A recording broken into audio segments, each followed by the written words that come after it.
మరి ప్రస్తుతం ఉన్న 25 తారీఖున అసెంబ్లీ సమావేశంలో మరి కామినేని శ్రీనివాస్ గారు అలాగే బాలకృష్ణ గారు మాట్లాడుకోవడం జరిగింది. మరి అందులో జగన్మోహన్ రెడ్డి గారిని బాలకృష్ణ గారు సైకో అనడము, మరి అలాగే చిరంజీవి గారి పైన కూడా అప్పుడు జరిగిన విషయాన్ని కూడా ఇప్పుడు బయటికి తీయడం, మరి దీన్ని ఏ విధంగా చూడొచ్చుంటారు? మొట్టమొదటిగా చాలా దురదృష్టకరం. పార్లమెంటరీ సాంప్రదాయాలు మంట కలిసిపోతున్నాయి. అంటే ఇవాళే మా బాలకృష్ణ గారే కల్పించారంటే కాదండి, ఎప్పటి నుంచో కలిసిపోతున్నాయి.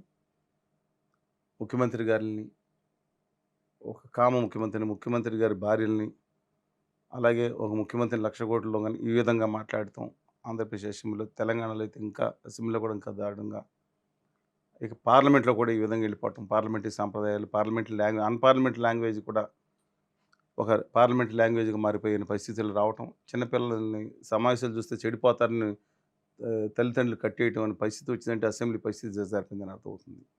అంటే ఇవాళే మొదలైందని అన్నాం, కానీ ఎప్పుడు జరిగినా మనం ఖండించాల్సింది. ఒక మాజీ ముఖ్యమంత్రిని పట్టుకొని ఒక సైకో గాడు అని అంటాం.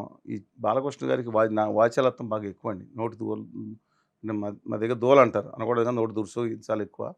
అది ఆయన కంట్రోల్‌లో పెట్టుకోవాలి. అది ఏదో సినిమా ఫంక్షన్‌లో ఆయన మాట్లాడతాం, ఏదో బోళా మనిషిగా అనుకుంటాం వేరే సంగతి, కానీ అది కూడా తప్పే కదా! ఎక్కడ మాట్లాడినా అనుచితంగా ఇప్పుడు పాసింగ్ రిమార్క్ ఏదో మిస్టేక్ జరిగిందంటే వేరు.